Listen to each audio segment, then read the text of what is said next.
भैया कलुआ काट के कवा हरा बड़की जीजी दियर हुए ला के कवा काटे का हरा बड़की जीजी पहले काठी गीत गाउ नहीं हो जाए तब वही लागे कटवावा के कवा। हां बड़की जीजी गाना तो हुए इनका चाहिए के ठू हमारे कलुआ खिताए और कहो लड़का जीजी मनावत यह कलुआ का बर्थडे तो एक टू अभी ना पहिरे पाऊ बर्थडे वाला।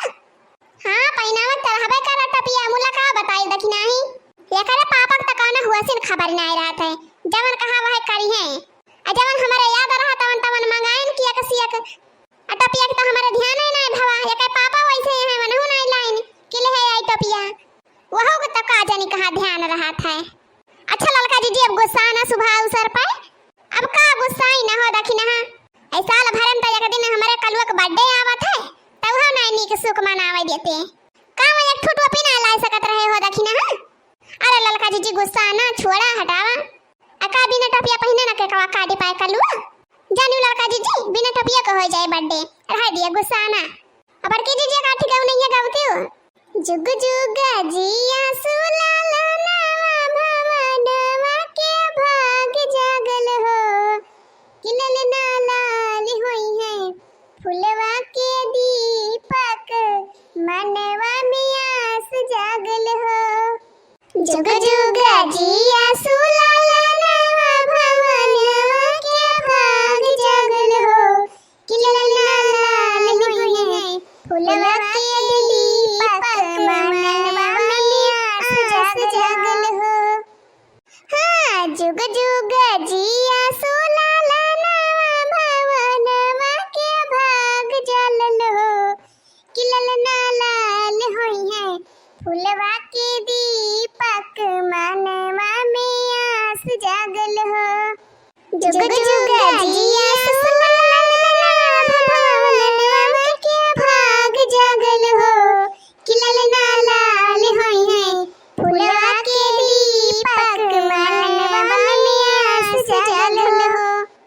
आजो के दिनवा सुहावन रतिया लुभावन हो आजो के दिनवा सुहावन रतिया लुभावन हो ललना दीदिया के होइला जन्म ले हो दिनवा बड़ा सुंदर हो ललना दीदिया के होइला जन्म ले हो दिनवा बड़ा सुंदर हो नकिया तो हवे जैसे बाबूजी के अखिया माई की हो नकिया तो हवे जैसे बाबूजी के अखिया माई की हो ललना मुहावा चंदवा सुरुजवा तो सागरवा जोर भैला हो ललना मुहावा चंदवा सुरुजवा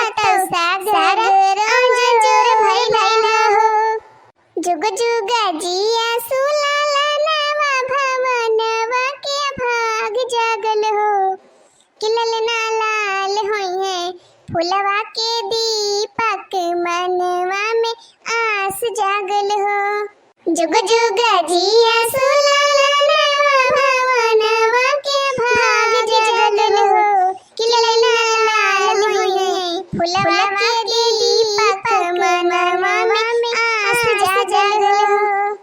सासु सुहागिन बाड़े भागिन नयन धन लुटावेली हो सासु सुहागिन बाड़े भागिन नयन धन लुटावेली हो ललना दुआरा पा बाजला बधाइया आंगनवा उठे सोहर हो ललना दुआरा पा बाजला बधाइया आंगनवा उठे सोहर हो नाच गावेली बहिनिया ललन के खिलावेली हो नाच गावेली बहिनिया ललन के खिलावेली हो ललना चिहू के चलेला रस बरसावेला हो ललना चिहू के चलेला रस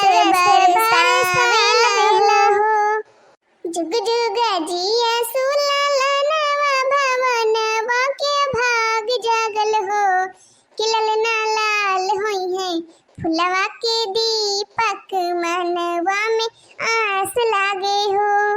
जुग जुग जिया सुलाला नवा भवनवा के भाग जागल हो। किलल ना लाल होई है फुलवा के दीपक मनवा में आस लागे हो। वाह बड़की जीजी वाह, मजा आ गया एकदम। हाँ कलुआ अब काटो किया को। हाँ काटो भैया के कहा काटो। कल्लू भैया किया काट के पहले अपने मम्मी खवाओ तो वही लागे हमारा सबका दिया, हमारा सब खाई। और तोहरा सब जाम की पिटू पीट लाए हुआ दे दिया कलुआ का। ले कल्लू भैया हमारी तरफ से गिफ्ट 4 चक्का गाड़ी दिया था तुमका, यहीं में बैठ के जाए पढ़ाए और यहीं में अपने मम्मी पापा के बैठ के गाड़ी में घुमाए खूब। ठीक बा बड़की अम्मा। लिया कल्लू भैया हमारी तरफ से गुब्बारा। लिया कल्लू भैया हमारा तरफ से गिफ्ट ले लिया। तोहरी चाहे बकरी ला ही बकरी जा बूढ़ा यह कौन गिफ्ट आटे जन्मदिन पर दिए वाला। कहा बूढ़ा तू का और कौन गिफ्ट नहीं मिला है, ये छगड़ी बकरी मिला तू है। अब ये छगड़ी के लेके हमार कलुआ का करे। हरा ललका बहनी अभी तो का जाना ये कलुआ के लिए सबसे बढ़िया उपहार बाय, बहुत कीमती बाय।